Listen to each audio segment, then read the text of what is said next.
मैं पाकिस्तान की बात कर रहा हूं। जब हमारी इंडियन नेवी हरकत में आई थी तो पाकिस्तान 1 से 2 हो गया था। अगर ऑपरेशन सिंदूर में भारतीय नौसेना अपनी फॉर्म में आई होती तो पाकिस्तान के 2 टुकड़े ही न होते, बल्कि मैं समझता हूं शायद 4 टुकड़े हो जाते। India again launched missile attacks BrahMos and hit Pakistan's various provinces. Talks between Pakistan and the Taliban rule in Afghanistan, and on the other hand, it seems as if the Pakistani army does not want this. से Pakistan versus Afghanistan Taliban जो है गैवरिन line के पास गजब की लड़ाई हो रही है, गजब की गोलाबारी, टैंक तोप मार रहे हैं एक दूसरे को, और जो है 4 के करीब पाकिस्तानी आर्मी को जो है वो ठोक दिया है, और 2 चेक पोस्ट जो है कल की न्यूज है जो जला दी थी के लिए कि ये रुक गए, या आपको लगता है कि फिर कोई अटैक हो सकता है? आपने कहा कि पाकिस्तान के 4 टुकड़े हो जाएंगे। अच्छा, पाकिस्तान एक टुकड़े में है क्या? पाकिस्तान है क्या? पाकिस्तान का मतलब क्या आप ही बताते हैं ना। पाकिस्तान एक रिलीजियस स्लोगन का नाम है। पाकिस्तान कोई कल्चरल आइडेंटिटी है ही नहीं। पाकिस्तान कोई कल्चरल आइडेंटिटी नहीं है। सर देखें, अगर वैसे देखा जाए कि कंट्री के अंदर कहाँ प्रॉब्लम चली हो तो हर कंट्री में होती है ना। रक्षा मंत्री राजनाथ सिंह ने ऑपरेशन सिंदूर के बाद स्वदेशी विमान वाहक पोत INS विक्रांत का दौरा किया और नौसैनिकों का हौसला बढ़ाया। दरअसल INS विक्रांत ने ऑपरेशन सिंदूर के दौरान पाकिस्तान पर रणनीतिक दबाव बनाया था, क्योंकि ये ब्रह्मोस और बराक जैसी मिसाइलों से लैस है। और आज यहाँ रक्षा मंत्री ने नौसेना के अधिकारियों और जवानों से मुलाकात की। इंडिया के डिफेंस मिनिस्टर राजनाथ सिंह, जो कि नरेंद्र मोदी का दायां हाथ भी बताया जाता है, बड़े करीबी पाए जाते हैं नरेंद्र मोदी के। 22 लाख से ज्यादा आदमी इनके इस वक्त कंट्रोल में है, और वो बात करते हैं पाकिस्तान के कश्मीर के। आज उन्होंने जी कश्मीरी अवाम को अपनी फैमिली बोल दिया और बोला कि ये फैमिली एक ना एक दिन हमसे आ मिलेगी और हम जो है कश्मीर को मिला लेंगे।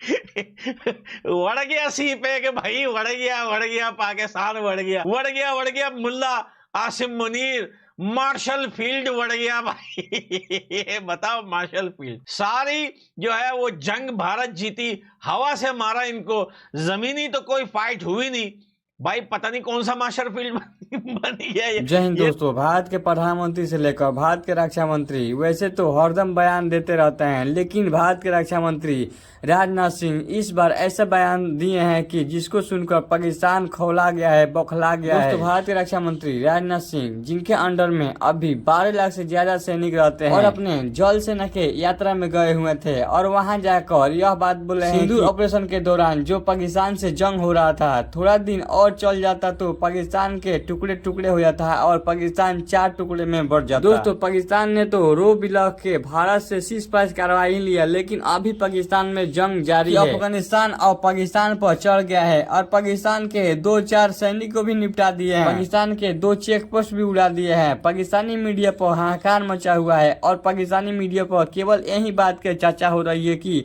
अब अफगानिस्तान से कैसे बचे हम लोग।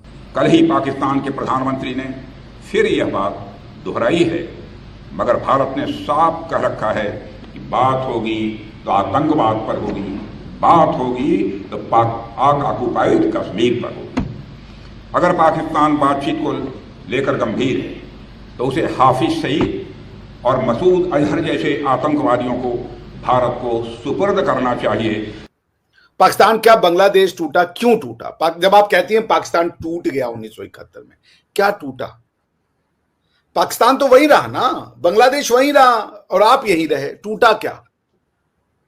सर अलग तो हो गया ना, हिस्सा पाकिस्तान से अलग तो हुआ है ना। भारत भी 1947 में टूटा ना।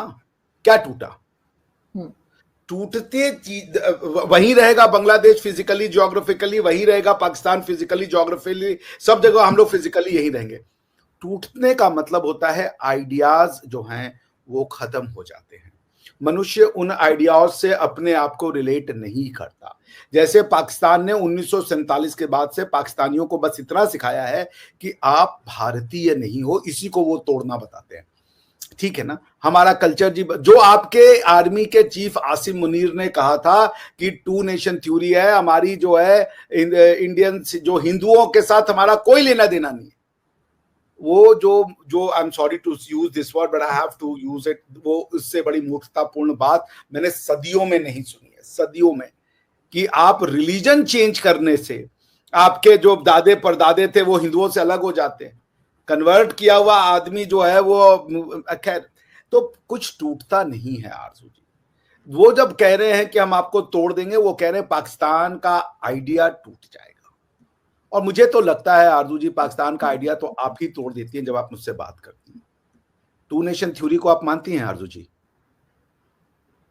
आप टू नेशन थ्योरी की समर्थक हैं? मुझे मैं सपोर्ट नहीं करती टू नेशन थ्योरी। बात खत्म, फिर पाकिस्तान खत्म हो गया।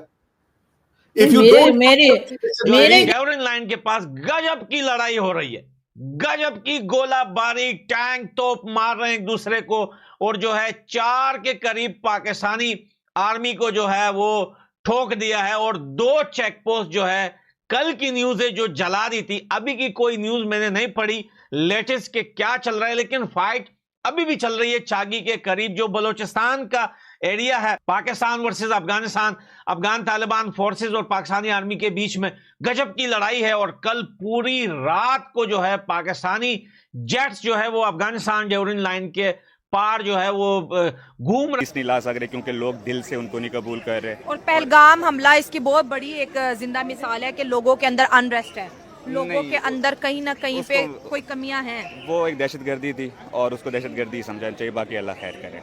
तो ज़ाहिर है टेररिस्ट को तो कोई भी कंट्री बिल्कुल, जो है वो हम लोग support भी नहीं करती। इसको हाँ, भुगते condemn रहे हैं, करते 30 साल से भुगत रहे हैं, कंडेम कर रहे हैं, और ये गलत चीज़ है, इसको कंडेम ही करना चाहिए हमेशा। सर अब आपको क्या लगता है कि बार बार इंडिया की जानिब से पाकिस्तान को लेके बड़े सख्त किस्म के बयानात दिए जा रहे हैं, इंडिया क्या प्लान कर रहा है? क्योंकि इंडिया की फॉरेन पॉलिसी तो अगर देखा जाए तो ये इकोनॉमी को बेस करती है, ठीक है, ये वॉर को प्रमोट नहीं करती है। लेकिन ये अभी पहलगाम हमले के बाद आपको नहीं लगता कि इंडिया की फॉरेन पॉलिसी शिफ्ट हो गई? बड़े बड़े इंडिया के लीडर पाकिस्तान को थ्रेट करते हुए जो है सुनाई दे रहे हैं, हमें सोशल मीडिया पे दिखाई दे रहे हैं, दुनिया को वो बता रहे हैं कि भाई हम तो पाकिस्तान को नहीं छोड़ेंगे, हम तो कश्मीर डायरेक्ट ले लेंगे, हम तो भाई जैसे 9 सिटी पे अटैक किया, हम तो हर सिटी में पहुंच जाएंगे। यार इसमें ना बेसिकली इंडिया ना बीजेपी सरकार और आरएसएस के अंडर ना पिछले 10-15 साल से है। अच्छा। और इस इलेक्शंस में ऑफ कोर्स बीजेपी को काफ़ी ड्रॉबैक और सेटबैक नज़र आए कांग्रेस की नज़र के अंदर। वहाँ पे एक रिटेलिएशन, एक ऑपोजिट फोर्स एग्जिस्ट करती है। और इंडिया का हमेशा से ये स्ट्रेटजी रही है कि जब भी उनके इलेक्शन ईयर करीब होते हैं या वो इलेक्शन में वीक हो रहे होते हैं, तो अपनी आवाम की पैट्रियटिज्म जगाने के लिए उन्होंने एक ही हॉट टॉपिक पाकिस्तान छोड़ा हुआ है। वो सिर्फ बातें कर सकते हैं, कर कुछ नहीं सकते, बाकी अल्लाह खैर करे। मैंने जैसे बोला कि सर आप बड़ी खैर की दुआएं मांग रहे हैं, बड़े पीस प्रमोटर लगते हैं आप मुझे। नहीं, बस मैं वही कह रहा हूँ कि बस अब खुश रहें और हंसी खुशी। आपको क्या लगता है इंडिया पाकिस्तान के लोगों की मैं बात करिए, कब हंसी खुशी रहेंगे, कब दोनों का मिलन मिलान होगा? यार, अभी वो करतारपुर कॉरिडोर भी बंद हो गया है। नहीं, आपस की बात है, बाहर तो बहुत मिलन मिलान है पड़ा, बस ये हमारे मुल्क और वहाँ पे थोड़ा ज़्यादा मसले, तो ऑफ कोर्स अगर वो हम पे अटैक करेंगे तो रिटेलिएशन का हम रखते भी हैं। और